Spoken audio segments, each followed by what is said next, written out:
Coke Machine for Eel Fishing. So I just want to thank everybody who joined me on the live stream. I'm sorry my phone died right before I reached the edge of the ice pack. It was pretty awesome walking out there, although it was a little nerve-wracking not knowing what I was going to be walking into out there. As you guys recall, I measured 15 and 22 inches in the ice pack, but that was sort of expected because it's all stacked up ice that was left over from that massive thaw and windstorm. And so it's all just glued together with fresh ice, and it's quite thick but inconsistent throughout. But it's definitely a hardy bunch of ice, that's for sure. As you guys know, my phone died before I reached the edge of the ice pack. And before I tell you the thickness of the ice at the edge of that ice pack, I just want you guys to know that these measurements are not consistent across the lake, and the measurements across the lake are highly variable.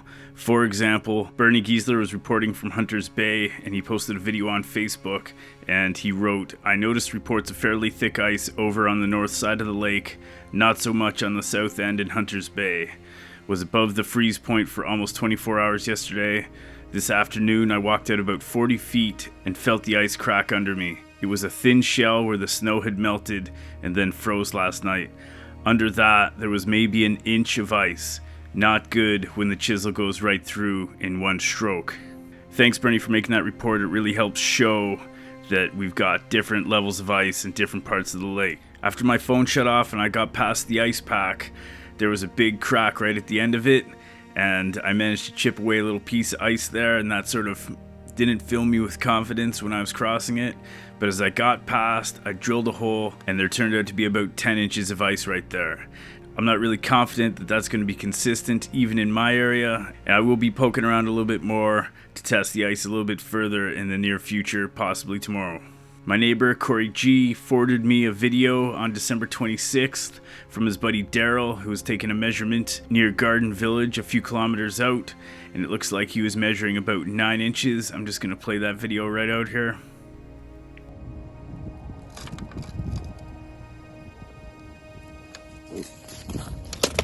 9 inches of ice, quite a ways out.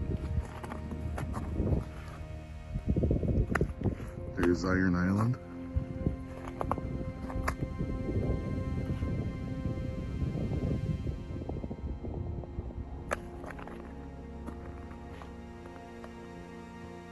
On December 22nd, I received a message from Mike Leclerc, who forwarded me some pictures that were taken from the lookout that's between North Bay and Sturgeon Falls, and in those pictures you could see open water.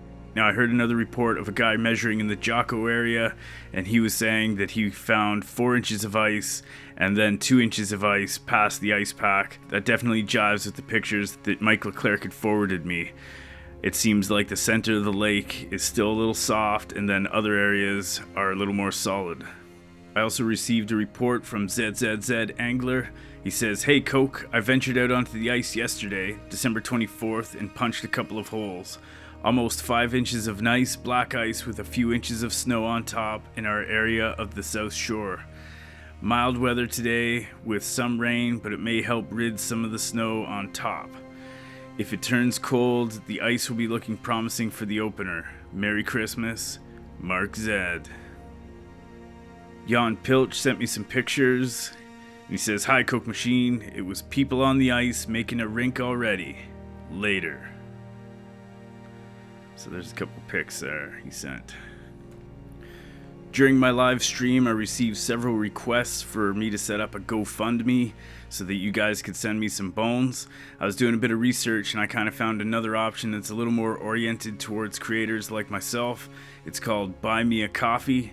It's pretty much like Patreon, except less oriented towards subscriptions and more oriented towards, you giving me a one-time tip kind of a thing.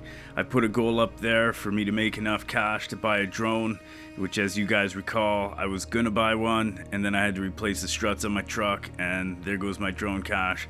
So if anybody wants to contribute to that, that is always greatly appreciated.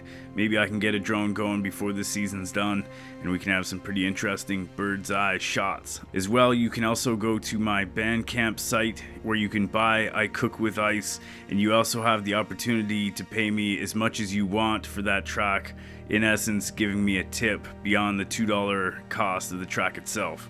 So feel free to check that out. Of course, you can also buy hoodies and t-shirts, and that also contributes to the great cause of for real fishing, fishing for real.